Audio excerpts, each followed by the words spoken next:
Welcome to Flipping Tables, where we bring all of our religious thinking to Jesus, who flips the table for his upside-down kingdom. I'm Julie Sexton, and I'll be your host.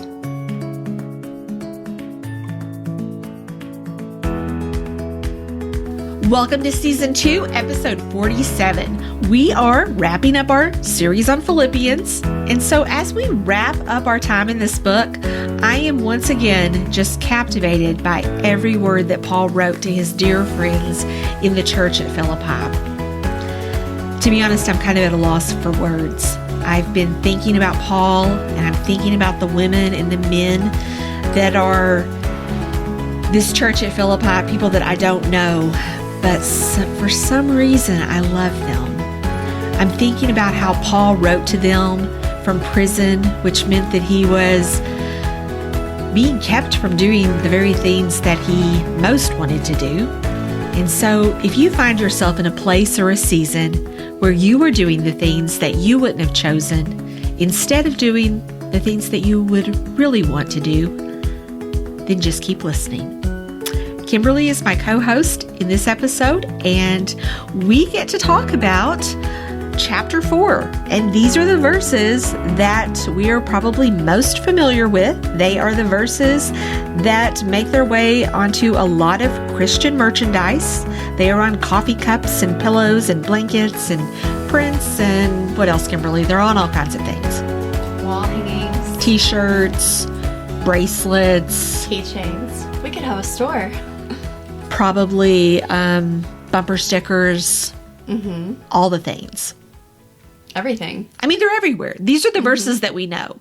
When someone mentions Philippians to you, you probably, if you are a Christian for any amount of time, you immediately think about these verses. I've got a sports-themed wall hanging in one of my son's rooms that has Philippians 4:13 on it. Of course you do, because when I read, I can do all things through him who gives me strength or strengthens me. Mm-hmm. I always think football, basketball, hockey. Tim Tebow. Mm-hmm. Yeah. Did Tim Tebow do that on his face like he used to do with John 3:16? I'm going to be honest. I don't know if he changed his verses. We're going to have to look that up. But I feel like he did. I know he had John 3:16, but... Right. No, yes. That one was one of the big ones. But I do think that he put one of the Philippians 4 verses on. We'll have to fact check that. We will fact check it. But if it wasn't him, it was somebody else. For sure. Oh, for sure. For sure. Anybody. I mean, because this is, it is funny. You're kind of making a joke about it being on Luke's wall, right? Well, and to be honest, I used to have mixed feelings about it. I felt kind of icky. Like, you know, everybody's using this verse to say that they can win a race or win a game or something. And I thought, well, that's just wrong. And then, you know, over time, I began to think, you know what? So what if that's how they memorize the verse? Because if that's ingrained in them, then later it's going to translate to when they're really going through a hard time for something else, and they're going to remember it. So it's okay with me now. Yeah. Yeah. I think it's an example of something that legalistic side of us wants to make a big deal about, and it's not worthy of being made a big deal about. You know, like you mature over time and you think about things differently over time. And yeah, the things that we make a big deal out of, they might actually be a big deal, but in a different way. You know? Yeah. Yeah. Yeah. It takes me back to just the very opening chapter of Philippians when Paul's talking about the people who are preaching out of envy and rivalry, and they're doing things to try to stir up trouble for him. And he's just like, what does it matter? Right. What does it matter? Right. As long as Christ is preached, the gospel is lifted up, as long as people are thinking about, I can do everything through Christ, what does it matter if it's on a sports? Right. Yeah. And when they learn it, they might be thinking, I can do all things through Christ who strengthens me. But later on, it it might turn into, I can do all things through Christ who strengthens me. You know? Yeah. But that foundation is there. Little Luke, is this over his bed? Yeah, it's one of his many. So it's hanging over his bed. He probably reads it frequently, and it might mean one thing to him right now, but as he walks out his faith and grows and matures, he will get the true meaning. Right. And that's all that matters. Exactly. I just love Philippians. I get a little bit emotional over it. I think about this time when I was sitting in my living room with my Bible open to Philippians. I had little girls that were probably taking a nap because that's when, in that season of life, I was able to find a few minutes to read my Bible when my kids were asleep. It was the magic time. And I remember reading, and I was highlighting verses, and I just realized that there were so many verses that were being highlighted that I was coming to this realization that this was a book that was worth memorizing, that there were so many paragraphs that I had colored in that I realized then that I had this desire, which had never been in me before. I'd never even thought that it was possible to memorize an entire book of the Bible. Like, that just seemed like something that was impossible. And I'm going to tell kind of a story. I'll try to make this kind of a brief story, but I had this desire. It was in me. It was just something that I was thinking, like, I could never do that. I could never do that. And I knew I could never do it on my own. And I was going on a youth trip as a youth leader. It was a trip for leaders. We were going to a conference in Atlanta, and I was sitting by a woman who was kind of new to our church. She was about 10 years younger than me, and we're in this van headed down I-75 to Atlanta, and I noticed that she has her Bible open to James, and she would look down at it for a few minutes, and then she would look out the window, and I could see her mouth moving. And I was like, she is trying to memorize verses. And I asked her, I said, what are you doing? And she said, well, I'm trying to memorize James. And I said, really? That is so cool. I said, I have this desire to memorize Philippians. And she said, we should be Bible memory partners. And I'm like, okay, I just met you like 2 days ago, but sure, let's do that. So this turned into a friendship that lasted for many, many years. And we started out helping each other memorize these two books.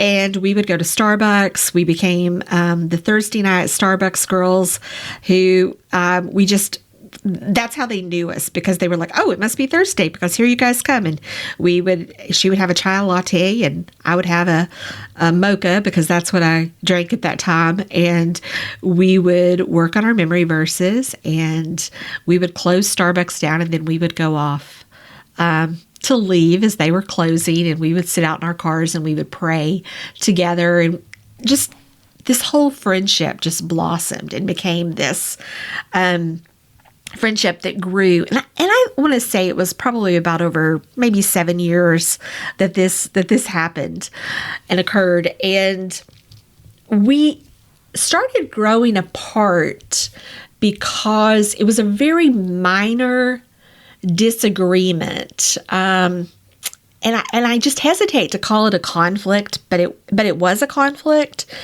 and it was kind of about an approach that she was taking in prayer that made me uncomfortable. She was being drawn to contemplative style of prayer. I wasn't sure what I thought about that, and so it kind of opened a door that I was not wanting to go into, but I thought so highly of her. We took this kind of time to bless each other and and just, agree to disagree on this matter, but we loved each other so much. That's why I hesitate to call it a conflict, because there was just this deep love in our friendship for each other, but we did separate. And when I was memorizing Philippians all those years, working on it with her, we never got to chapter 4 in the memory. And I know people are thinking, you guys worked together for like 7 years, but you never made it to chapter 4. And I remember like working on chapter 4 on my own. And you're immediately facing a conflict between two women at the start of chapter 4, which is what we're going to be talking about today. I also just want to take us back. If you've been with us, listeners, through this whole series, this is about the 8th episode, I think, in this series. But we started, if you remember, in Acts 16. And in Acts 16, Paul was on this second missionary journey, but he's got a new mission partner. He is traveling now with Silas instead of Barnabas. Because what happens at the end of Acts 15 is Paul and Barnabas get into a sharp disagreement and they separate.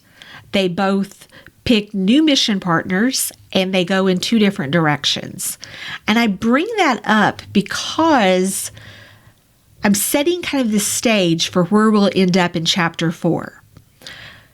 So when we were talking in Acts 16, Paul in the night had a vision of a man of Macedonia standing and begging Paul to come over and help them. He was saying, come and help us. And the next day, Paul and Silas, that's what they did. They obeyed and went to Philippi. And when they got to Philippi, you remember they met Lydia and some other women who were having a prayer meeting on the Sabbath down by the river outside of the city. And we talked about Lydia's household coming to Christ, then the jailer's household coming to Christ, and this became the church at Philippi. And that happened, we believe, we talked about the timeline in the beginning, around probably 51 AD, and Paul now was in Rome, in prison, and he was writing probably about 10 years later, somewhere between, we estimate between 61 and 62. And he's writing the house church at Philippi. And I called this series that because I wanted us to think more about the people that made up the church. And we talked about in those early episodes that the women in this church were very likely in leadership positions. And we only know a few names for sure. We know Lydia from Acts 16, but she's never mentioned in the letter to the church at Philippi. We know of a guy named Epaphroditus, and we know of these two women that we're going to talk about, Euodia and Syntyche, and one other named person, Clement. And these three names are mentioned in these opening verses in chapter 4. So just remember that this book has been made up around this deep community and fellowship that Paul had with these believers, that Greek word koinonia that has been translated as partnership in the gospel throughout. We've got this backdrop of conflict. We have this theme of joy, and Paul has been just drilling down into the importance of unity, because the conflict was putting their unity and their harmony, I want to say, kind of at risk. Mm-hmm. So that's the backdrop. So Kimberly, can you get us started with just the first 3 verses? Yeah. Therefore, my brothers and sisters, you whom I love and long for, my joy and my crown. Stand firm in the Lord in this way, dear friends. I plead with Euodia and I plead with Syntyche to be of the same mind in the Lord. Yes, and I ask you, my true companion, help these women, since they have contended at my side in the cause of the gospel, along with Clement and the rest of my co-workers, whose names are in the book of life. So, I love these verses. I love that he mentions people by name. And we see him acknowledging, okay, guys, I know that there's a little problem going on here, but you guys are my dear friends, and I am pleading with you, kind of like, and I think he used that word because I think he remembers that vision of a man from Macedonia pleading for Paul to come and help them. And he's using words strategically that have a lot of a backstory.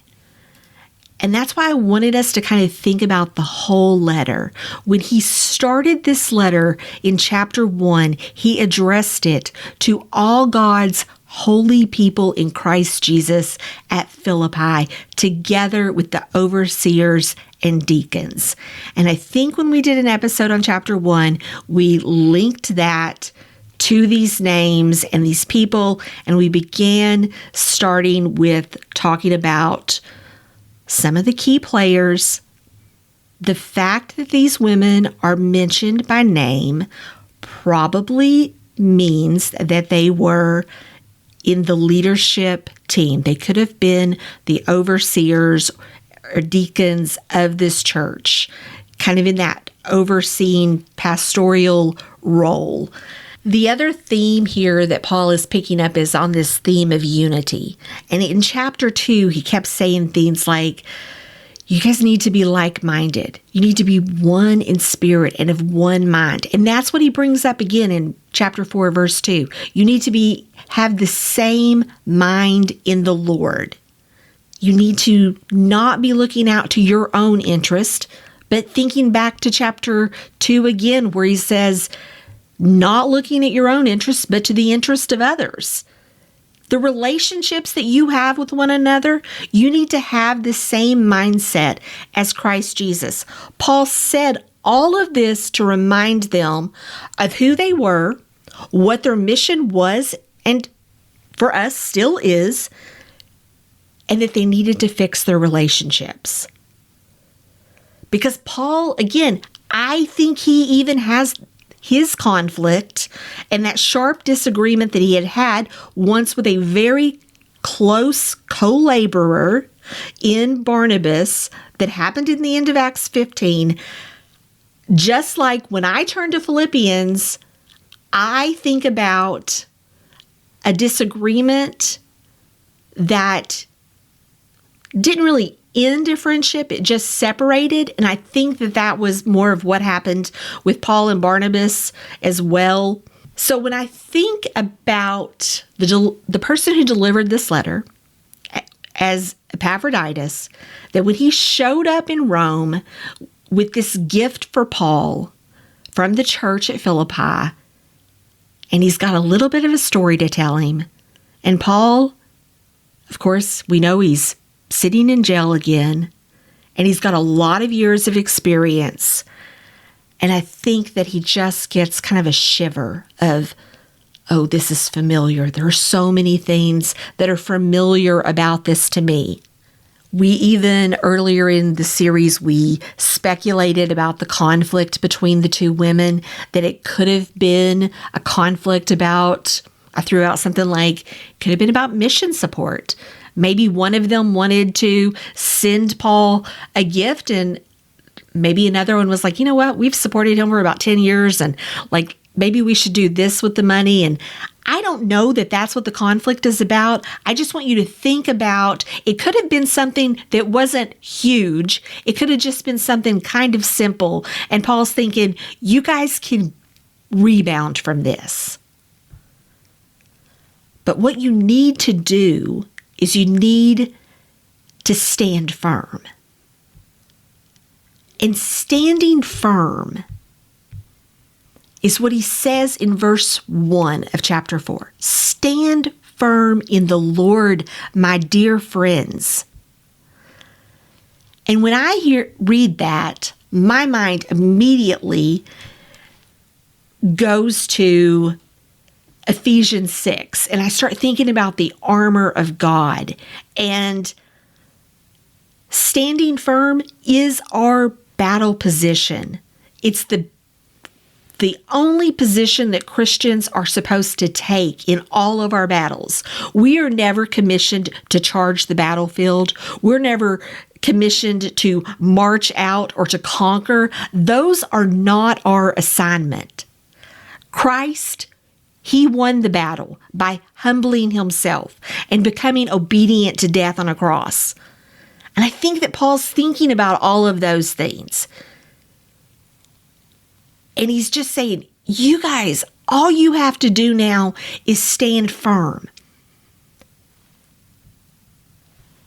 When I in my mind, I go back to Ephesians 6 again with the armor of God, and I'm remembering that Paul says in a couple of verses in Ephesians 6, he mentions how important it is to stand 3 times.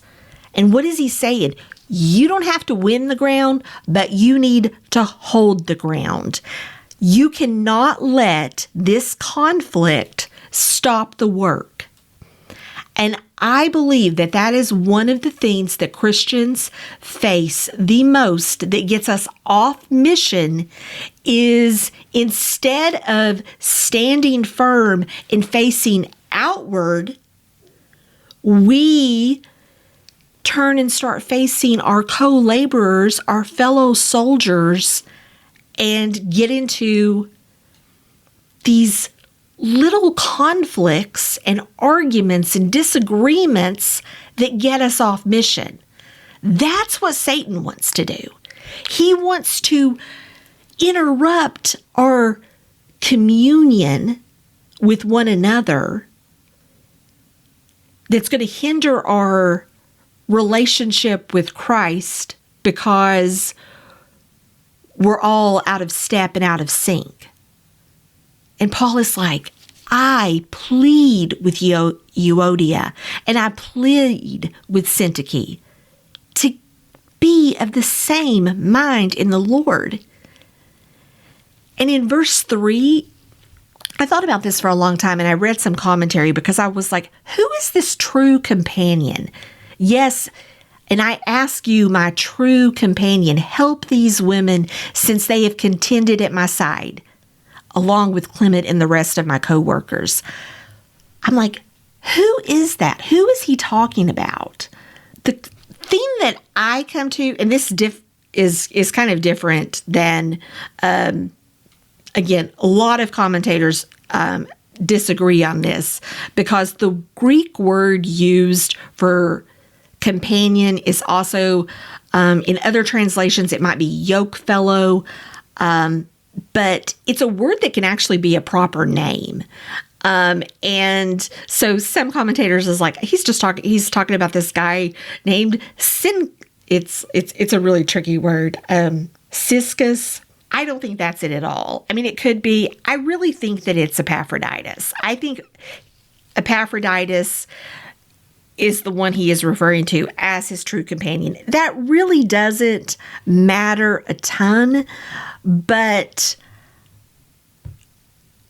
I kind of went off on this little bit of a rabbit trail thinking about this whole standing and contending at my side, and I was thinking about Paul having written this letter and Epaphroditus has been with him and he's going to send him back and he's going to be giving him a little bit of instructions, don't you think, Kimberly, about conflict resolution. Mm-hmm. As you deliver this letter, I would really like for you to see if we can get this conflict resolved so that everybody is back in the proper position on the battlefield. So I kind of, in my mind, I picture him taking Epaphroditus by the shoulders and instructing him, when you get back to the colony at Philippi, I want you to get these women back in the correct standing formation, where they are standing shoulder to shoulder and they are facing outward. Remind them that we are to stand shoulder to shoulder, contending side by side in the cause of the gospel.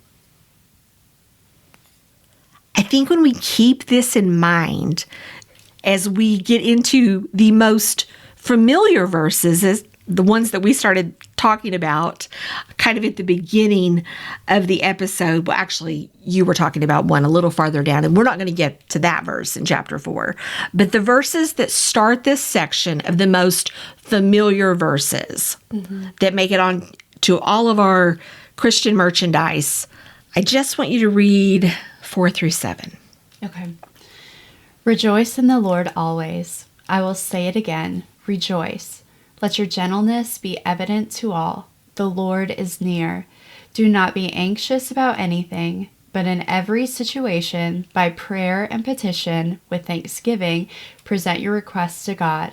And the peace of God, which transcends all understanding, will guard your hearts and your minds in Christ Jesus.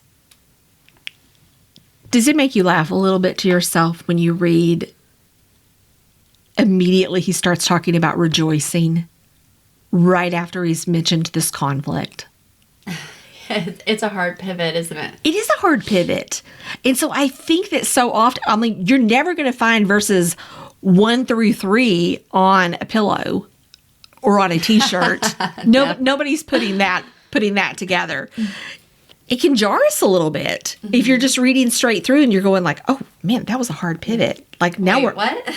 We're going to rejoice now? And again, I say rejoice. I mean, it cracks me up a little bit. And that's why, again, I spent so much time trying to get us in the mindset that I think that Paul had when he started this section. So use the conflict as the backdrop for these verses, and let's see if they hit a little bit different. In verse 5, he says, let your gentleness be evident. Let your gentleness be evident to all. The Lord is near. And I got into my Blue Letter Bible, and I'm looking at this word gentleness. And I discovered something in the word used for gentleness in verse 5. The definition was a little interesting. I was expecting it to be fair and mild and gentle, which is definitely a part of the definition. But equitable was a part of the definition. I'm like, equitable. Okay. Then I started thinking, what does equitable mean? Okay. Fair and impartial. And when I'm such a nerd in this, I looked up the definition to equitable, and it says an equitable balance of power. So again, that phrase just drew me back to this conflict with these two women who were probably leaders in the church. And I think Paul was saying, when he said, let your gentleness be evident to all, he's saying, ladies, let's bring equality back to the church. Let's restore the balance of power. That hits completely different than any other way that I've read this before. What do you think? No, I agree completely. It's hard because we don't know exactly what they were in conflict about and what the backdrop was, what their personalities were like, but a equitable balance of power changes things a little bit. It really does to me. And so the church should be a display of an equitable balance of power where everyone is equal and everyone is working together and standing. We're not fighting each other. It's so frustrating to me that in church culture, there's so much conflicts within the church. Yeah, I wouldn't necessarily think of a balance of power. No, that's No. not the picture that I get. But I think that is what Paul wants. Why else would he talk about a conflict and then move right into this section? He's like, guys, ladies, the battle's won. Stop fighting with each other. And you don't even have to really fight the enemy. You just have to stand unified together. You can actually think different about things, because Paul knows what that's like. He thought differently than Barnabas about a situation, and so they just went in different directions. The same in my story with my friend. We thought a little bit different on the subject of prayer for a period, and we still occasionally text. I mean, we don't live in the same city anymore, but we have so much more in common than a minor disagreement. And I think that the next verse, because we move into being, do not be anxious about anything. Well, what gives you more anxiety than a conflict? Right? And he's like, you don't have to be anxious. You just need to pray and be thankful and present those requests to God. I literally boil this down to one sentence. Don't be anxious. Just stand unified and pray. I mean, I've already brought up Ephesians 6. And so, again, when you're Paul and you're writing letters, and you've already written other letters, and so when I think about my mind jumping to other places that Paul has wrote about standing firm and putting on the full armor and taking this warfare language, for some reason, it really speaks to me. Like that. I believe that's something that God has just wired me to do about being a warrior. But he does continuously have to remind me that I'm just to stand in prayer. I don't have to try to take ground, because it's about being, about holding the ground. It reminds me of that song, "The Battle Belongs to the Lord." Oh, you know what I'm talking about? That's a blast from the past. I haven't thought about that for such a long time. Oh my gosh, we are definitely showing our age with bringing up a song like that. The next verse that you read, and I've kind of danced around, it's just this verse again. This is a coffee cup verse, and it is one of the best verses. And I love it because the peace of God, it does transcend understanding. Like, we read that and we are like, yes, that is absolutely 100% true, because we go through things in our lives that are so difficult that we shouldn't have peace, but we do. And we're like, this is completely unexplainable, because when I look at the circumstances of my life, I should not be covered in peace right now. I should be anxious. That's what the logical response would be to someone. Like, sometimes I look at people's lives and I would be like, I completely understand why they would be pulling their hair out. I completely understand why they're scared to death and why they're anxious, and what they're facing is so huge. And that makes perfect sense to me. But when that person is in Christ, and instead of responding in all those ways, they can mention, but I still have peace. It's such an absolute gift of God. But again, I'm circling back in this instance, in the context of a conflict. Paul's reminding them that the peace of God is available to them, this word for peace that Paul uses from the Greek, it has a couple of definitions. And the first definition is that it's a state of national tranquility. It is the exemption from rage and havoc. And the second definition is peace between individuals. It's about harmony and being like-minded, right? The very themes that have been working in this letter. We, as Christians, have peace with God, and we can now be at peace with one another. The church gets to be in harmony with one another. And we need to do everything that we can to hold on to that unity, because the world cannot achieve that. There will never be world peace. There will always be conflicts and chaos and wars.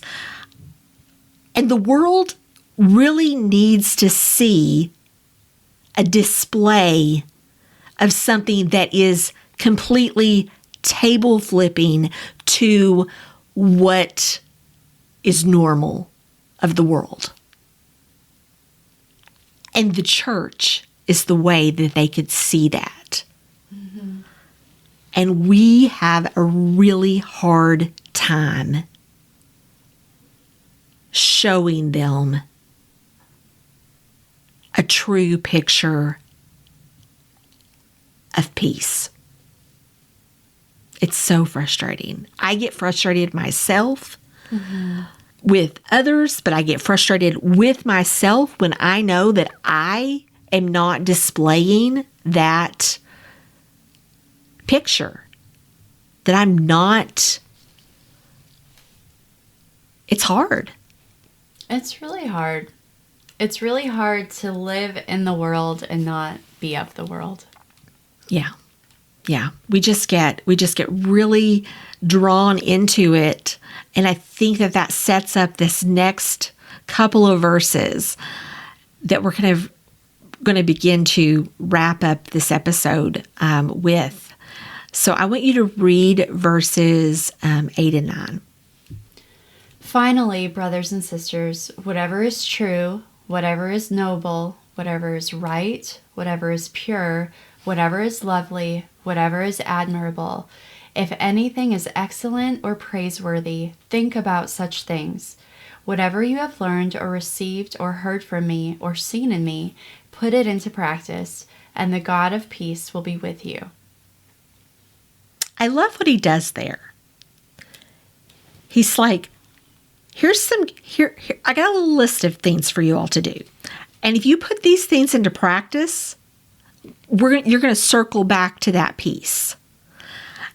And one of the things that Paul does is really kind of unexpected. And I totally would have missed this, but I had a great commentator who pointed this out, and I thought, I have never in my life had anyone point this out to me. I've never noticed this before. But Paul lists 6 virtues: true, noble, right, pure, lovely, and admirable. And why is this a little bit table flipping? Paul does something table flipping here. He draws his list of virtues not from the well of Christian virtues, of which when I think of Christian virtues, I think about the fruit of the Spirit. I think love, joy, peace, patience, kindness, goodness, faithfulness, gentleness, and self-control. That is the Christian virtue list. But Paul, who made that list in Galatians, doesn't draw from that well. Paul took his virtue list from pagan virtues, which is so interesting. These were virtues of Greek philosophy. And I'm thinking, okay, why did Paul do this? Now, my commentator pointed it out, but he did not go any farther with it. And so I just began to do what I do because one of my high strengths is intellection. So I just think and think and think. And I was like, why did Paul do this? Why did he do it? So I'm going kind of out on a limb here. And I believe that he did this, that he paused before he wrote that list of virtues, and he thought about who he was writing and where they lived.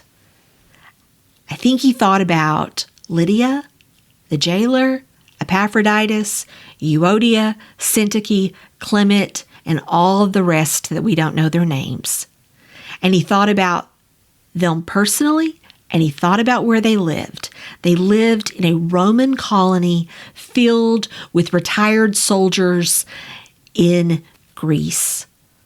And before Paul came to Greece 10 years earlier, there were no other Christians and probably not even any Jews in this colony. He was thinking about his friends who were pioneers of Christianity that were caught between Greek and Roman culture. They were small. We've said it over and over. Could have been as small of a church as 30 people. And they were feeling anxious about everything because they've got a conflict within.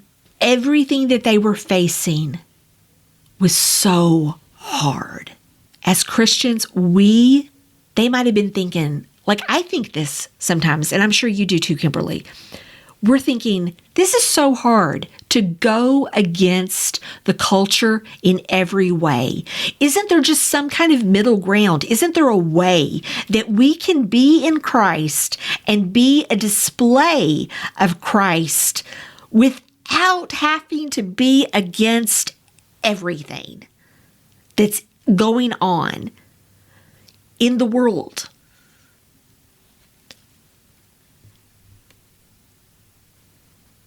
I do. I just think Paul said to himself, I have to remind them that they don't have to avoid the best parts of their culture. I imagine Paul thinking, you know what? When you see something beautiful in art or architecture that's not inherently Christian, it wouldn't be, you can still enjoy it. It's okay to admire great works of music and theater and art of any kind. Just because we live in a fallen world that's growing increasingly hostile to Christianity, the same type of culture that they lived in that was hostile from the get-go. Like this was a church that was birthed into a completely secular. Now in the West, we're surrounded by churches and things, and we have Christian culture. They didn't have any of that. And he's just saying, listen, you don't have to stand out and be opposed to everything. If it lines up with, if you can think about those things, whatever parts of it that are true, whatever parts that are noble, whatever's right, whatever's pure, something that's lovely, something that you can admire in your culture and you can be excited about it, you can do that. It's okay.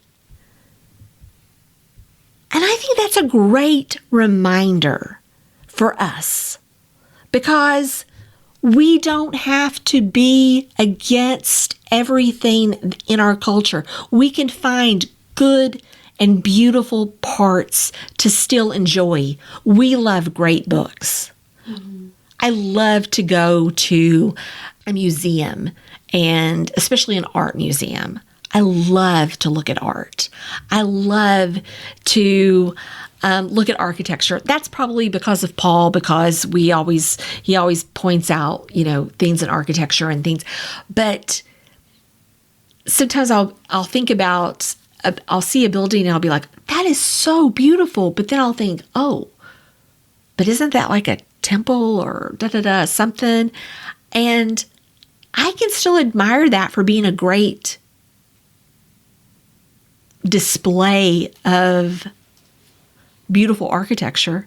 Mm-hmm. and separate it from what might actually go on in that building. I just think that we need to do something that I feel like Paul was encouraging them to do, that we can take a deep breath. Because, friends, we are free to pursue the best things of both Christian and secular culture. You don't have to feel guilty about admiring something that legalistic part of you wants to say, oh, that is completely out of context. Or you can't, there's nothing good or redeemable about that. What was the last thing that Paul said? He said, the God of peace will be with you. This week, my family went to the movie theater to watch the best Christmas pageant ever, which made me excited for several reasons. First of all, that there was a good Christ-centered Christmas movie that was in the theater that I could go and enjoy. So I got to enjoy a good piece of Christian culture. But the thing is oftentimes, before The Chosen came around, I did not like a lot of Christian movies or TV shows or anything. They're just poorly done. They were just poorly done. They were not good works. It was hard to find something admirable about those. And so thank God for Dallas Jenkins that we live in a time where he created something amazing like The Chosen. And he took this wonderful book and turned it into this movie that lots of people are probably going to see, and then they're getting in there and this is all about Jesus. This is all about Jesus. And the storyline shows a part of what we love about the table flipper is he really appeals to the outsiders because the little family. Have you seen it? Yes, I did. It's so good. It was so good. I cried and cried. Yeah, Paul actually said, I don't think I've cried that much in a movie for a long time. And, we were. It's emotional. It's beautiful. Yeah. And I just kind of want to wrap this episode up with thinking about the peace that is available to us because, as Isaiah 9:6 says, for to us a child is born, to us a son is given, and the government will be on his shoulders, and he will be called Wonderful Counselor, Mighty God, Everlasting Father, Prince of Peace. And I thought, this has been my bright spot. This is the Christmas season that we are in, and we are wrapping up this section of Philippians, this little letter, and we are talking about peace. We have to connect it back to Jesus because the only way any of this is possible is because of Jesus, the child that was born into a hostile world. Jesus faced death from birth until the cross, and his death resulted in the triumph. And it is the way that we have peace with God and peace within us. The impossible became possible. So I don't know what you're facing, whatever your circumstances that you are facing. If you are spending more time doing things that you wouldn't have chosen to do instead of doing what you would really want to do, or your life, maybe it's taken a hard, unexpected turn since you began to follow the table flipper. And maybe the table flipper isn't flipping tables that you want him to flip, but instead he keeps giving you assignments in work and in relationships that are well beyond your capabilities. Perhaps you're facing a new diagnosis or a diagnosis that's reoccurred that you thought you had beaten and was behind you. But here it is again. I just want to remind you, the heart of what Paul was trying to remind his friends were, Don't give up. Stand your ground. Press in to His perfect peace, which transcends understanding. Friends, we can do that. Jesus has done everything necessary for us to be able to stand in these dark days, regardless of our circumstances. And remember, last week, we talked about circumstances and happiness. Joy is not dependent upon our circumstances. So we can have peace and we can have joy in our seasons, every season, because of Jesus. I love that going into the Christmas season.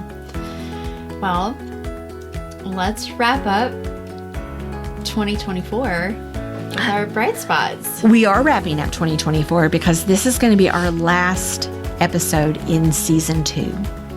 And we will not be back until January. So we better have some good bright spots. I have a great bright spot. So a friend of mine started fostering. She had a couple different children that she had been fostering over the past year, maybe year and a half.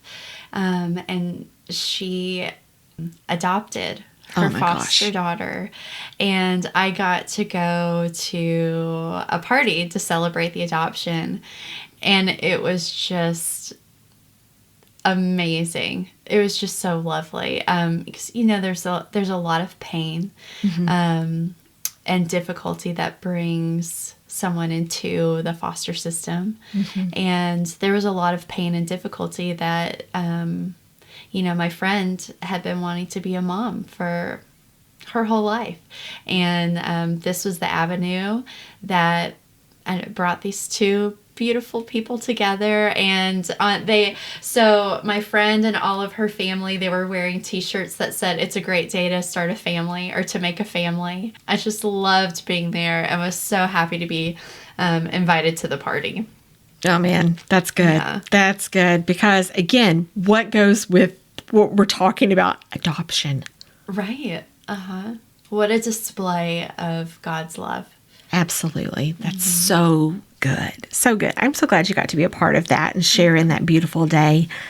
My bright spot really is tied to, we took our adult daughters who were like 24 and 22 to this movie the other night, and it felt like we went back in time because it was just the four of us, and we were back in a car together instead of all showing up for places in different cars and coming from different places. And we were driving back to our house after the movie, and I literally felt like I had gone back in time because they were in the back seat, almost like arguing about something, and it just felt like we went back a decade. And it was so beautiful.